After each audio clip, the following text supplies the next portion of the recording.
Welcome back to DAGryffyn Hobby. My name's Dave. Get ready for the battle of the Budget Scale Hudsons.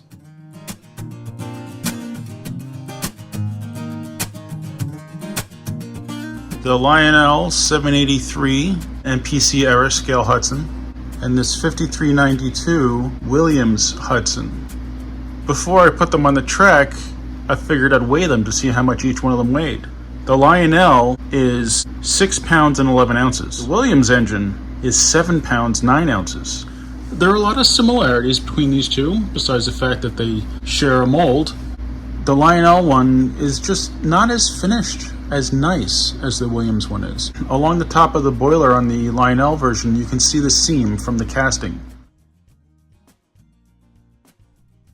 On the Williams one, that seam either been eliminated or dealt with after the fact and sanded down. So the Williams has a much smoother finish to it. The Lionel engine has a pull-more motor, while the Williams unit has a can motor with a flywheel on it. The Lionel has magnet traction, the Williams has traction tires. There are some, other subtle differences, but they really don't matter when it comes down to which one is the better performing engine. The Williams has some nicer details, a nicer finish, the different colors on the paint, so it's a little more visually interesting, where the 783 is much more post-war style and just all one color. But none of that really affects how it performs. Mechanically, the things that are different would be the motors, the E-units, and the gearing. While the engines are almost identical, or are identical in shape and size, the tenders are very different. The Williams tender is longer, wider, taller, much better looking trucks on it. It's altogether a much nicer piece. The Lionel has the mighty sound of steam and a groaning, dying cow of a whistle, whereas the Williams, only thing I've been able to get out of that is a whistle, but it's a pretty decent one. I don't know if it's supposed to make any other noises. I'm not getting a bell out of it, and I'm not getting any running noise out of it. I think these differences in the tenders really makes the Williams stand out even that much more.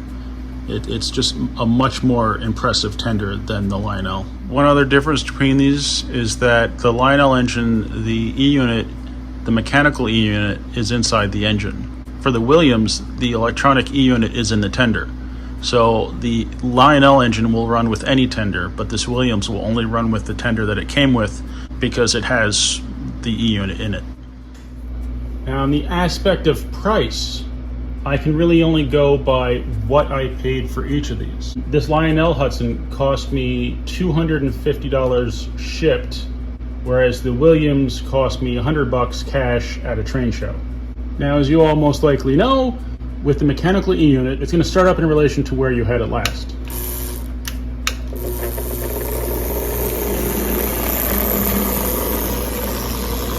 And sometimes it doesn't like to work at all.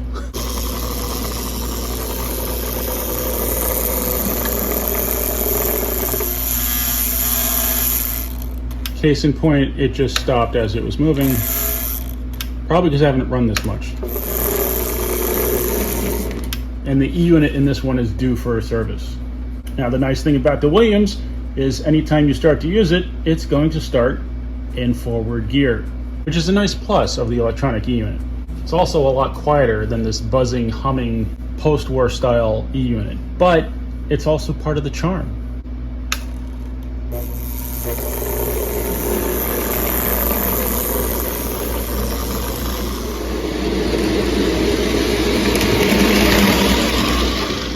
The Williams unit, when I hit it with power, it's going to go forward.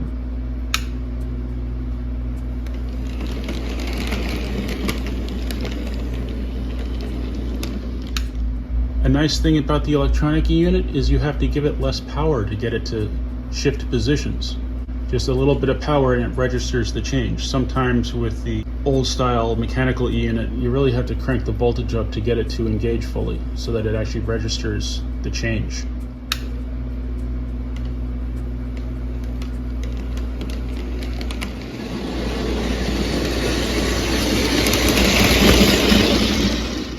So the Williams unit runs quieter, a little smoother, but then it tends to slow down on all the turns. The Lionel unit runs better through the turns. Now I feel like the Williams unit could be fixed with a different gearbox. I feel like it's geared for speed and not for torque. And if it was geared a little bit more for torque, it wouldn't slow down the way it does in the turns when it hits the resistance of the curved track. One nice thing about the Williams unit, it looks more like a modern engine, even though it's got an old casting, because of the colors, the print on the logo and the number, drive wheels. I mean, all these things, it makes this engine look newer than it is. Whereas the Lionel version looks like a post-war era engine. I really could sit here and nitpick both models to death because neither is close to perfect. These are, as far as I'm concerned, budget-minded scale Hudsons. There are definitely much nicer, more modern, more detailed engines out there. But when you're talking under $300, under $200, what are you getting?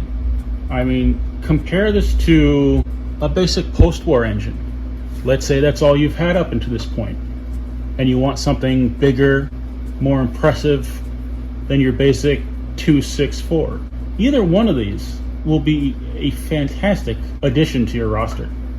But really, what's it come down to?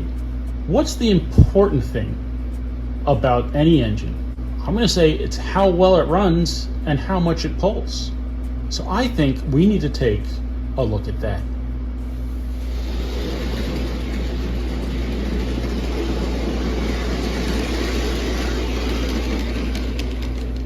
Your 5392 here is just taking 4 warm-up laps.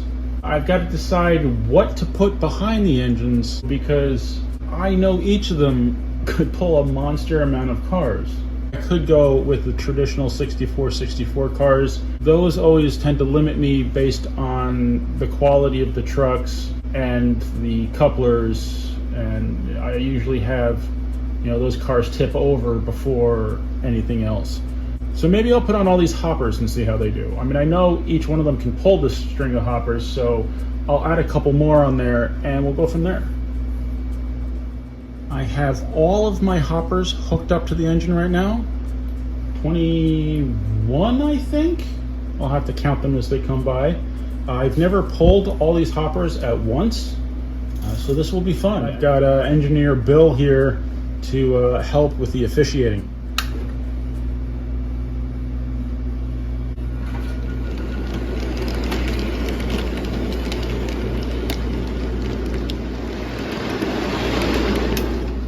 Apparently I already lost a hopper or two and my caboose. All right, let's fire it back up. Oh, wrong direction. Oh man, what's going on with this thing? Might need to replace the trucks on that one.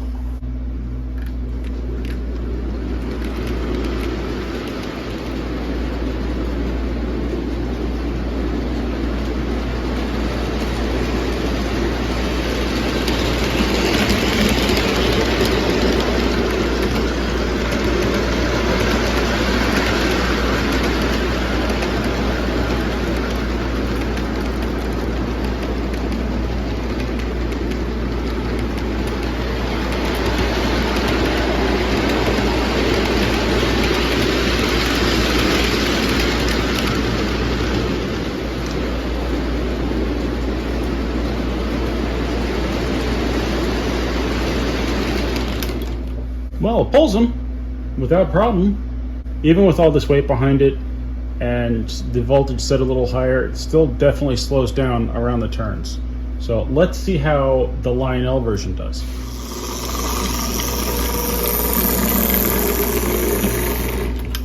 I couldn't warm this engine up by doing laps because I wasn't taking all these cars off to do it. So I ran it back and forth from this position to the end of the train, back and forth a bunch of times. So it is sufficiently warmed up.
Both engines pull this train.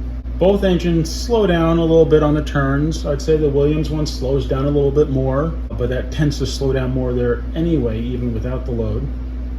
The Lionel unit, I know it's geared for maybe more prototypical speeds, but I had to crank the transformer almost all the way up to get it to pull this train, and only halfway up to get the Williams to pull the train. But anything I pull with this engine, I have to give it a lot more power than any other engine I have. I'm only using a K-line transformer that I have from a set, so it's not the most powerful, but it was enough to get this train around. I don't know how many more cars I could get on this New York Central Lionel engine and still have enough power to pull it without breaking out one of the ZWs.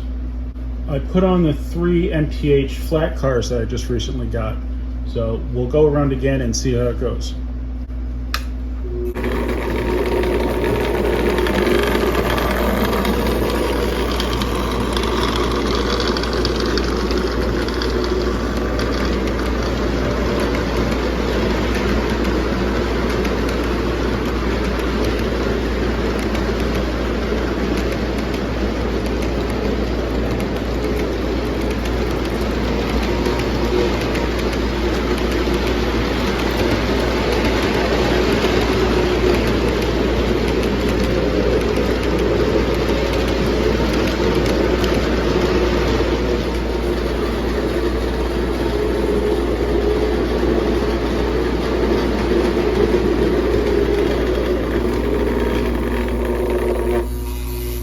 I'm impressed. This pulls it very well all the way around. It really isn't slowing down on the curves much more than anything else does. I mean, I've got the transformer cranked almost all the way up, but it's doing it and it's not varying the speed too much. So that's quite impressive. Now, I don't know if the couplers will hold up, but this is a die-cast framed boxcar. It weighs about 1.5 pounds by itself. So I'm going to put this right at the front and see if it holds up. At this point, I'm just impressed all these couplers have held.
That second pass by, that was full throttle. That everything this transformer had to throw at it. I just think it's impressive that I had to max out the transformer to get that speed out of it. I'm also impressed that the couplers haven't given out, that a car hasn't tipped. This is much different than trying this with the traditional size and light-weighted cars. I'd be tempted to keep adding more hoppers if I had any. I'm going to give the 783 a rest, and we'll check out the Williams unit.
This is not an easy choice to make here.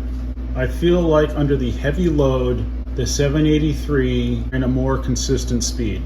The Williams unit having its slow down around the turns, I'm actually impressed it wasn't more pronounced with this load behind it, but I could still hear the difference, the sound of the rolling cars, especially around some of the compound turns that are behind me at the moment. From where it sits right now, it does a quarter turn to the right, then a half turn to the left, then like a third turn to the left, and then a 2/3 turn to the left. So I'm hearing it slow down there, but that's kind of understandable. I think the Williams unit would run a more consistent slow speed than the Lionel unit, but that makes sense because the Williams has a can motor and the Lionel has that pull-more motor. So it would definitely make sense that the Williams could get a better slow speed. I did not max out the transformer while I was running the Williams. It still had some room left. I didn't want to hit the high speed because the last thing I want to do is wreck a train like this right now.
That's not a bad slow speed. To get this to go slow, I had to stay on the throttle the whole time. I had to give it more juice around the turns and then let off a little bit on the straights so that it would keep a more constant speed.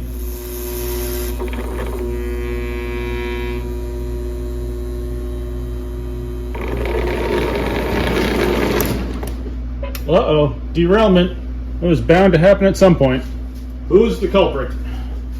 Looks like that was the fault of the Lionel Chesapeake and Ohio hopper. Not that we're pointing fingers.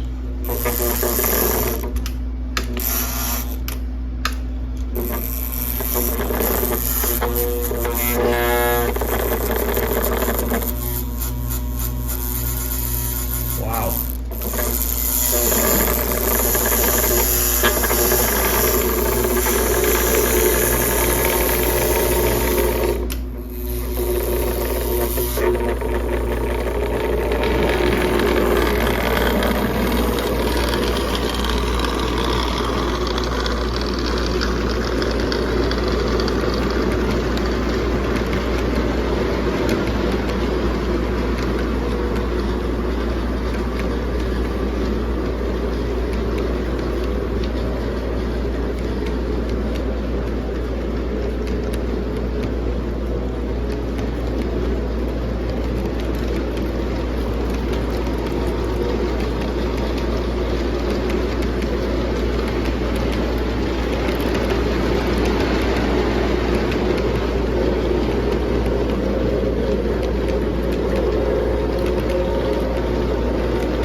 they both did a decent job of pulling slow.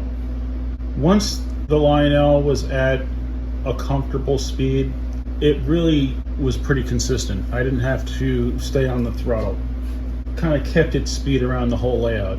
It's when I tried to really make it go slower, I was trying to adjust the throttle as it went, and then it stopped on the turn here because it just didn't have the momentum or the smoothness of operation to just keep rolling. I can be able to pick a winner here. What kind of competition is this? Really, both engines have pluses and minuses, and kind of equal pluses and minuses. I think if you were to look to purchase one of these two engines, really you'd have to see what you find and see what the prices are, see what the condition is, and make your decision based on that. Both will pull a monster train like this and do so well. I don't know how much stress you can put on these electronic e-units before it shorts out. I really don't feel like finding out. I mean, worst case scenario in something like this Lionel engine is that you'll burn up a wire or contact point on the e-unit.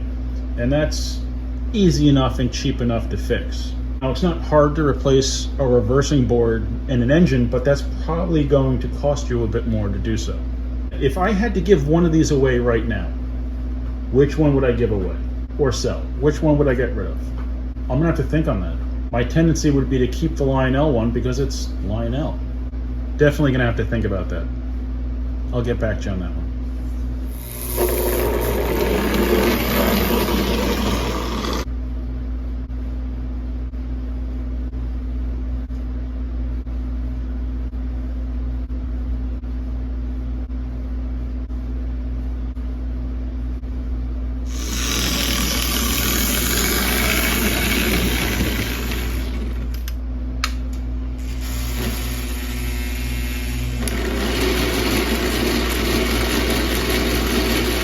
Well, I guess that's not going to happen.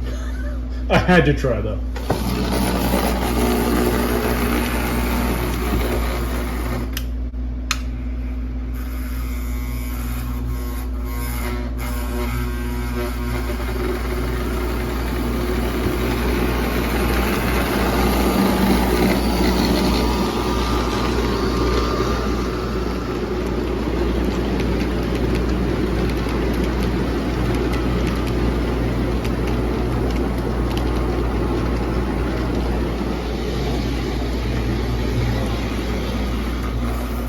I was going to say, if you want strength and smooth running, get a Trainmaster instead. Unfortunately, the coupler let go around the last turn, so nobody's perfect. So who wins? The Lionel engine? Or the Williams engine?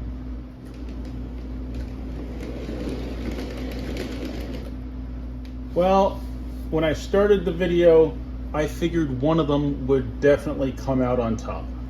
But then I'm not comparing an old conventional engine to a Legacy or even a Lion Chief. I'm dealing with two conventional controlled engines here.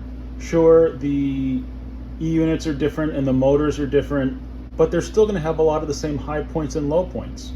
I think the thing that the Williams has going for it has the CAN motor. It can go slower, it can go faster, it can go smoother. But also, it has more trouble maintaining a constant speed. And that's something that's an issue with conventional control. How do you keep your train going the same speed? Williams one will slow down around the turns and then speed up on the straights. And that's to be expected with any engine, but the degree to which it does it is excessive.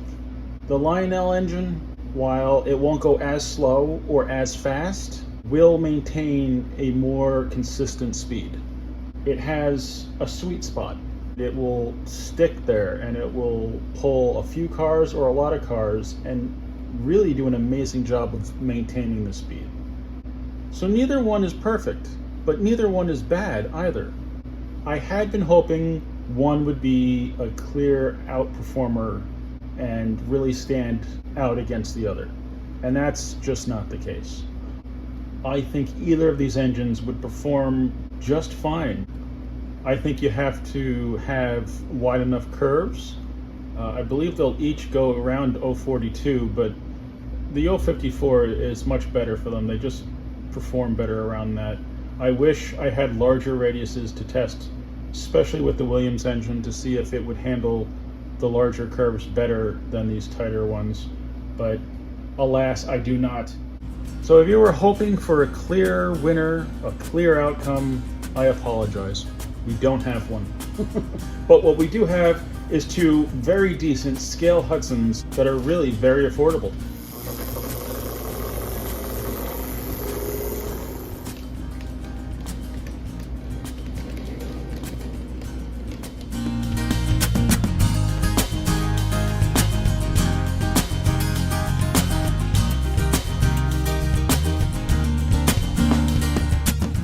I hope you enjoyed the video. Thank you very much for watching. Please remember to like, comment, subscribe, and I'll see you next time on DAGryffyn Hobby.